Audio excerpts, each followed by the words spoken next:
Hey, what's up, Honors Calc? Just gonna make a quick video. Promise I'll keep it short. One famous limit that happens here. You may remember we actually looked at it in the squeeze theorem, how we did the sine of x over x. Well, one of the things that sometimes it's just expected to be known of you as a calculus student is that the limit of sine of x over x as it approaches as x approaches 0, look, you can see at that point it's undefined because you can't divide by 0. But you can see quite clearly that the limit is approaching 1 right there. It does have a hole, but the limit approaches 1. The reason it's important to know this is it's used in a lot of proofs, like proofs of these other rules and that sort of thing. The other limit I wanted to make sure, so sine of x over x, that limit's always 1. The other one you'll often see and is expected to be known of us is this one, which is the sine of 1 minus cosine of x divided by x. It's going to pop up in proofs also. That limit is 0. And I'm going to write this out clearly for you. But you can see, personally, I think the graph is the easiest way to do it. I think the squeeze theorem can be used to prove both. I think we did it actually. We used this as the example for the squeeze theorem. That was just one day. And so the most popular proof that this plays into, let me fix these axes a little bit, make them a little bit, zoom square, there we go, is the fact that actually cosine is the derivative of sine. So red here is sine, blue is cosine. Well, look at sine here. You're familiar with the shape of sine from pre-calc.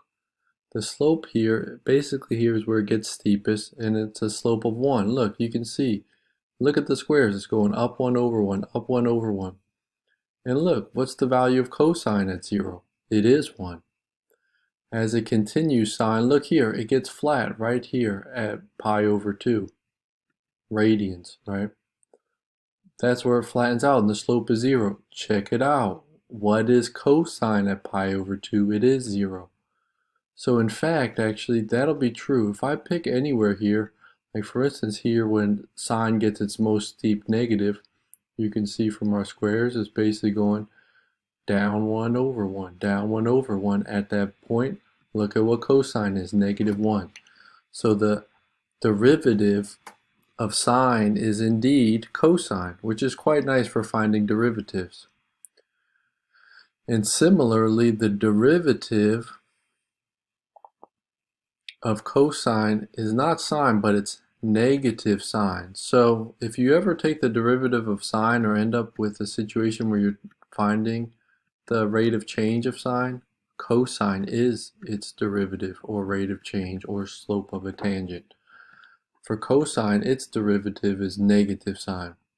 So if we were to look at cosine, right, if I throw a negative in front of sine, you'll see you could do the same relationship. Here cosine flattens out, sine is 0 there. Here cosine is at -1. Well, negative sine is at -1. Negative sine would be +1, but I threw that negative. So there's this nice differential relationship between sine and cosine. When you do the proof, these limits are used in the proof of those, which I'll post for some of you to see. I know Yawn said he liked the proof. Just remember, the limit of this 1 minus cos of x quantity over x, that's approaching 0 quite clearly on the graph. That's approaching 1 quite clearly on the graph. I'll type all this up real nicely for everybody to see, and it may pop up in this fun Kahoot challenge I'm going to throw at you for tomorrow. Much love, everybody. Hope you're having a nice asyncy da Vinci day. And Amnesty weekend coming up, so it shouldn't take too long. Hopefully you watch this on double pace. I gotta cut that out of the video. That was strange.